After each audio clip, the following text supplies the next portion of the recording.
आज हम बात करने वाले हैं इंडिया के आयरन मैन सरदार वल्लभ भाई पटेल, जिन्होंने 562 रियासतों को एक धागे में पिरोकर मॉडर्न इंडिया का निर्माण किया। लेकिन कुछ लोग उन्हें मुस्लिम विरोधी कहते हैं। क्या ये आरोप सच्चाई पर टिकते हैं या ये महज राजनीतिक अफवाहें? चलिए शुरू करते हैं। नमस्कार, मैं स्वाति पांडे और आप देख रहे हैं आपकी खबर राजनीति।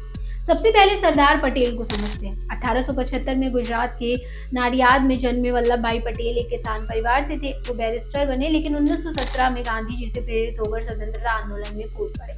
खेड़ा सत्याग्रह, बारडोली सत्याग्रह, इनमें उनकी भूमिका अहम थी। 1947 में स्वतंत्र भारत के पहले गृह मंत्री और उप प्रधानमंत्री बनकर उन्होंने रियासतों का एकीकरण किया।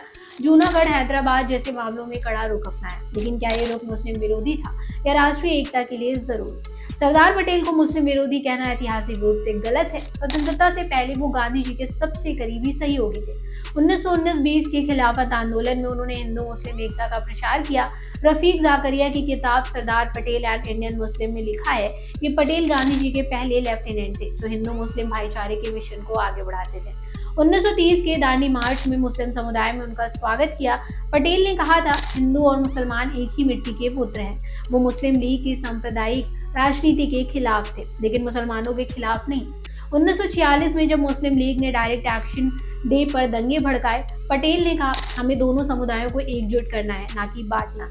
वो एप्लीमेंट के खिलाफ थे, लेकिन अल्पसंख्यकों के अधिकारों के पक्षधर। अब आते हैं आरोपों पर। स्वतंत्रता के समय देश का विभाजन हुआ। लाखों हिंदू सिख पाकिस्तान से भागे, हजारों मुसलमान भारत में फंसे।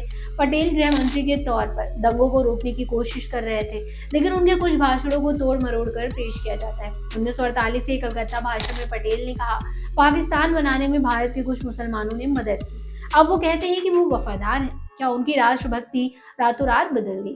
मौलाना आजाद ने पटेल पर पूर्वाग्रह का आरोप लगाया, लेकिन गांधी जी ने 1948 में पत्र लिखा।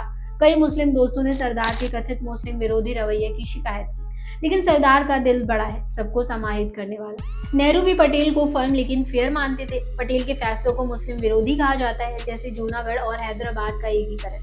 जूनागढ़ के नवाब ने पाकिस्तान ज्वाइन करने की कोशिश की, जबकि 80% आबादी हिंदू थी। पटेल ने रेफरेंडम करवाया, 99% ने भारत चुना। हैदराबाद में निजाम ने रजाकारों मुस्लिम मिलिशिया के जरिए हिंदुओं पर अत्याचार किए। पटेल ने ऑपरेशन पोलो से इसे भारत में मिलाया, लेकिन बाद में मुसलमानों की सुरक्षा सुनिश्चित की। नेहरू ने चेतावनी दी थी कि हैदराबाद में मुस्लिम अल्पसंख्यक हैं, लेकिन पटेल ने कहा, एकता पहले। यह निर्णय धार्मिक नहीं, राष्ट्रीय थी। पटेल के कार्य मुस्लिम विरोधी कैसे हो सकते हैं? 1947 में दिल्ली दंगों के दौरान वो खुद मुस्लिम इलाकों में गए, पुलिस को चेतावनी दी, मुस्लिमों पर हमला हुआ तो तुम जिम्मेदार। कुछ पोस्ट में पटेल को मुस्लिम दोस्त कहा जा रहा है, तो कुछ में आरोप। बीजेपी ने हाल ही में कहा कि 1939 में मुस्लिम लीग ने पटेल पर हमला करवाया, लेकिन कांग्रेस ने छिपाया। ये दिखाता है कि पटेल एकता के दुश्मनों के निशाने पर थे। तो मिलते हैं नेक्स्ट वीडियो में, तब तक के लिए गुड बाय।